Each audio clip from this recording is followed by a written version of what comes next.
Hello and welcome to Political Science 101 or History 101, which is the history of the American political system.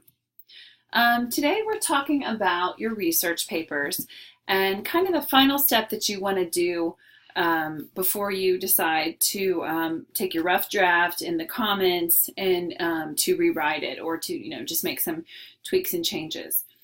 So up here I did put your paper topics for this class.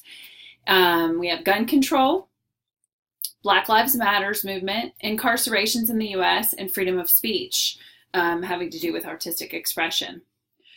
So what we're going to do, and I may use a history analysis word for either arguing for gun control or against it, Black Lives Matter for it or against it, incarcerations in the U.S. for it or against it, freedom of speech for or against, and under the topic of artistic expression. What I'm trying to get you to do is to take the history analysis words that we learned at the beginning and those concepts, and if you need to, rewatch the video. There's 2 videos on it really explaining them in detail. I am going to go over the definitions quickly.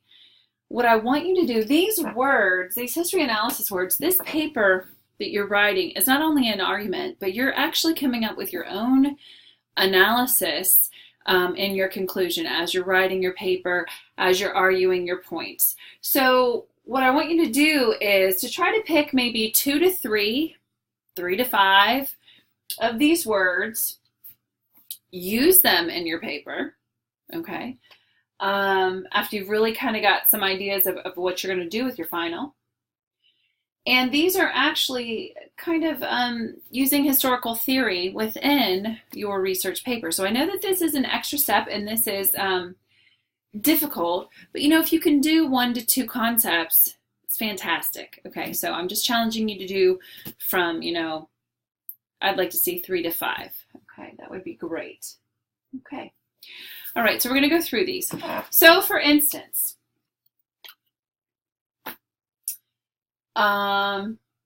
in gun control, we could argue, against gun control. We can argue the core periphery down here, the core periphery theory of history, which is the core has all the power, and the core could be seen as the government, the army, the police, okay? And then on the outside, the periphery would be the outcast of society or those oppressed. And one way you can take this, I know I shared some information with those of you that are arguing against gun control, that there was a website, actually a Jewish sponsored website, that talked about, the black codes in the, after the Civil War, up into, several years after, there were codes that said that it was illegal in southern cities, and this was illegal to even have this code, but they got away with it, due to loopholes, and there was no standing army anymore to watch over and see that they were being fair. But in the black codes, it stated that if you gave a black man, a freedman, a knife or a gun, that you could be jailed. We've read them, I think we read them in this class, I'm pretty sure, but I know that we do in our U.S. history class, and different codes from different states, and a lot of people are usually pretty horrified about that, because even if you give someone as a gift a gun or a knife back in those days, there was so much oppression, even, not even allowed to vote, and just so much oppression, they couldn't even protect themselves. So, with, gun control, are we giving the core more power and taking away from the outskirts, the outcast or the oppressed, or the minority, okay, whether it's, blacks with the black codes, and then this Jewish website was talking about, in Germany, weapons were taken away from the Jews, and, it went downhill from there. So, are we taking away from that minority? All right. Giving more power to the core. Okay. So that was just one example you could use within one of your arguments, just kind of slipping that in, taking, power from the periphery and giving more to the core, which we know is not balanced and is not a sign of democratization, which is a leveling of the playing field and making more of a hierarchy of power. Okay, so that's just one example of one way you could do it. Okay, we're going to go through them quickly, and then I'm going to try and fit them as puzzle pieces into the different categories of the papers that we're writing, and see what I can do to give you some ideas. Okay? All right, so Eurocentrism, we know, is the practice of viewing the world through a European perspective with an implied belief. Hi, we had a little bit of problem with Eurocentrism. So we're going to start with that one again. Eurocentrism is the practice of viewing the world through a European perspective with an implied belief, either consciously or subconsciously, in the preeminence of European culture, coined in the 1980s, referring to European exceptionalism, a worldview centered on the Western civilization as it developed during the height of European colonial empire. Okay, I want to talk about colonialism as well. Colonialism actually sounds like it would be a really good thing. But the more you study colonialism, you see just the horrors of it. First of all, what's really interesting is the Mongols actually controlled more of the world than the English Empire, and then the English Empire was second. But what happens in colonialism is you have like the mother country, and then you have the colony. And oftentimes the mother country is that core and the periphery is that colony, and they are almost considered non-civilized, non-citizens. So it's almost like they're in this waiting room of civilization where they just have to wait and learn and wait, and they're not ready yet. And, oh, you're not ready yet. You're not quite like us yet. You're not quite like us yet. And that is a problem, okay, because then colonialism, they don't want to let go. And a lot of the reason there is colonialism and that hierarchy of power is due to economics, capitalism, because so much money was made off of colonialism and controlling other countries, and they would just absolutely rape and pillage a country and take all their natural resources, give it to the mother country, and say, see you later. Have fun with your country. So when you see that those problems that arise from colonialism, it really is problematic. It's really troubling. So if you look in American history, the difference was, here you have Americans are supposed to be the same race as the mother country, and yet they were treated so poorly, like they were still non-citizens, not quite good enough, not quite smart enough, not quite there. So you see what happened. They rebelled and they said, we will not be treated like this. Okay, so that is where they broke from colonialism and became their own independent nation. A lot of countries that were colonized did not have such a happy ending or such a quick transition to independence. So it's just very troubling. Okay, ethnocentrism, trying to make sure you can see it.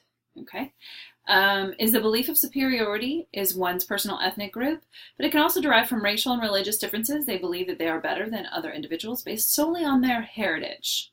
Okay, their heritage, their race, their religion, and it's not saying, oh, hey, I think that my religion is the right one, so therefore I choose it, but everyone else has their own choices. It's more of an arrogant saying, you are so wrong, and I know it. Kind of just that arrogance and just, superiority is the key word. All right, voice. All right, the ability to be heard, the freedom of expression of your attitudes and opinions without them being silenced or punished, to have a say, vote, influence, input, role, or representation in a matter. And this would actually be a really good one to look at for Black Lives Matter. A lot of people think that saying Black Lives Matters is also saying that white lives do not matter. But if you do the research and you actually read, remember, research means researching, okay, the topic, finding information. Knowledge is power, all right? There's a difference between fact and opinion. There really is a difference between fact and opinion. You have your opinions about these different issues. Perfectly fine. Find facts to back them up. That's how we argue in history, all right? What's awesome is I've had fantastic professors who can take any one of these subjects. They can argue for gun control, against gun control, for Black Lives Matters, against Black Lives Matters, for incarcerations in the U.S., against that there's too many incarcerations in the U.S., for freedom of speech under artistic expression, and against it. Someone who is a mature writer can argue either way, all right? Now, obviously, you have your own set of principles, you have your own set of opinions, so therefore you align to what your opinion is. But what I've learned is you can take a topic and argue either way effectively, and that is the key to being a mature writer. Okay, so with the Black Lives Matters, I want to bring up our civil rights chapter. Our civil rights chapter, we had a civil rights chapter, we had a civil liberties chapter. And if you need to go back and see those, if that's your topic, I would behoove you to do it. Because if you look at those chapters, civil rights in a democracy is for the minorities, okay?